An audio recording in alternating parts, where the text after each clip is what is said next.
By 2004, street racing wasn't just a fringe subculture, it had accelerated into the mainstream. The Fast and the Furious franchise was in full swing, Pimp My Ride was on TV, turning beaters into absurd chrome showcases, and Need for Speed Underground had become the go-to game for anyone who wanted to mod a car without spending real money, or leaving their bedroom or couch. In that same year, Need for Speed Underground 2 launched, and it took everything the first game did and made it better. It was bigger, louder, and now open world. And in my opinion, Underground 2 is not just a better game, rather it's better than you remember. My name is OneHip, and thanks for clicking on this video. I grew up playing the Xbox version of this game, and I have played the PS2 version on and off since I bought the game a couple of years ago. For this retrospective, I played the PS2 version on PCSX2 with a fresh profile. And before we go any further, I need to own up to something. In my Underground 1 video, I called the intro car you drive in your first race a Honda Civic. As it turns out, it was actually an Acura Integra Type R. Pretty big difference. One's a cult classic performance icon, the other is the kind of car your friend's brother drove to high school that had a subwoofer worth more than the car itself. So my sincerest apologies to the car people. Anyway, here's my Need for Speed Underground 2 retrospective. Let's go!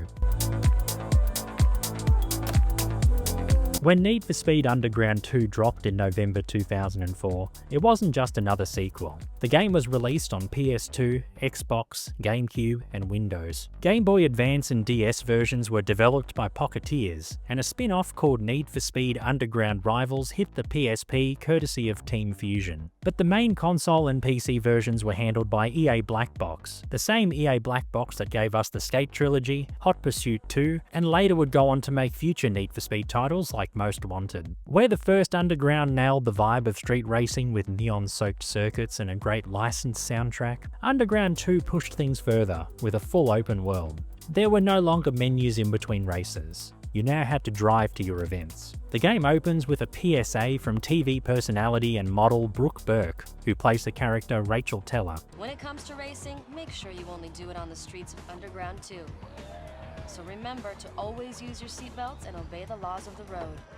Then it drops you straight into a stylish intro showing off the world of Bayview, the new city you explore in the game. You're then hit with a remix of Riders on the Storm by Snoop Dogg and the Doors, which sets the mood perfectly. The game is effortlessly cool from the get-go.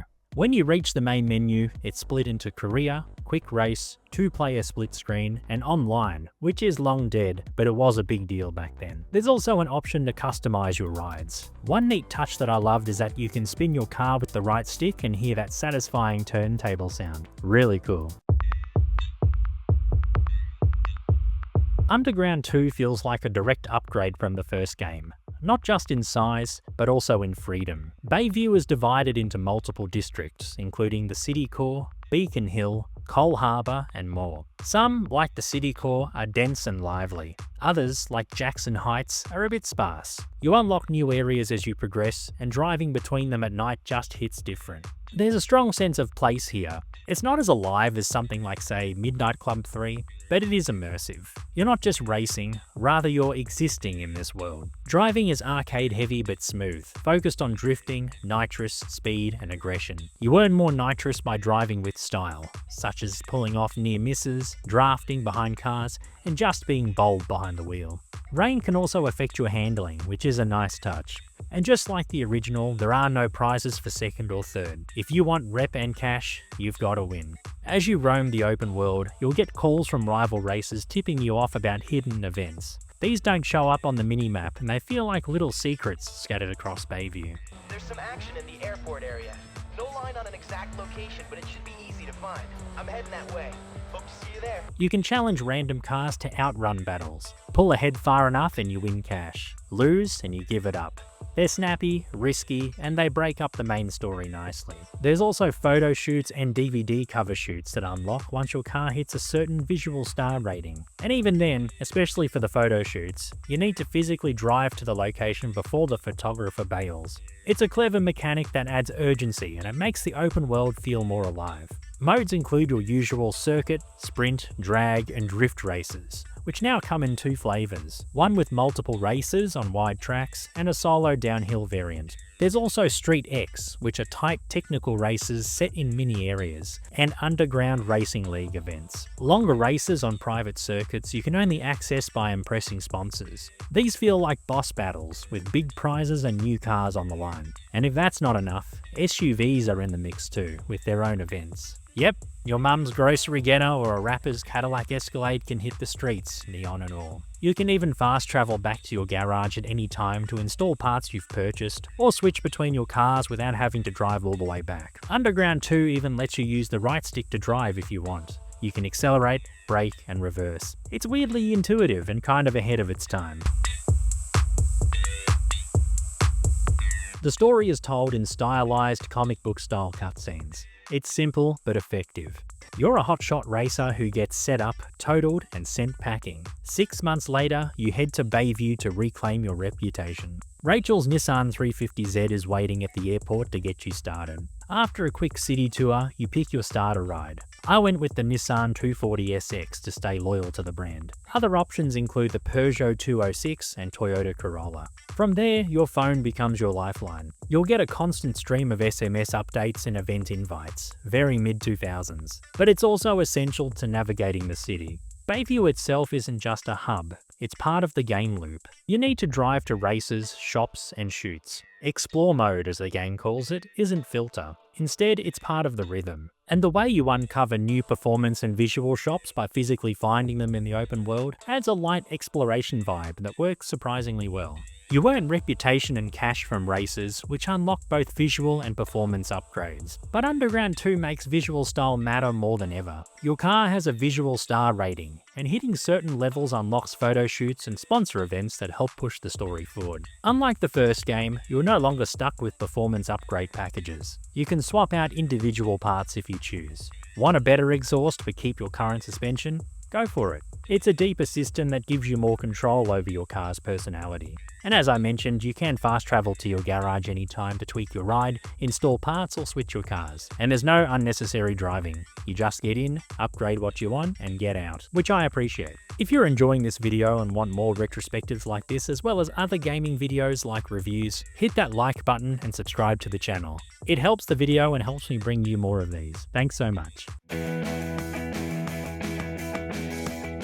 This is where Underground 2 goes full send. Customization isn't just for looks, rather it's how you progress. You unlock new parts through races, discover hidden shops, and rack up reputation. Everything from body kits, spoilers, hoods, rims, roof scoops, underglow, neon colours, vinyls, decals, and even trunk setups with speakers and hydraulics are all available. The more stylish your car, the higher your visual rating, and that directly affects which events you're invited to. Flash matters here. You want that DVD shoot? You better look like you're worthy of being on the front cover.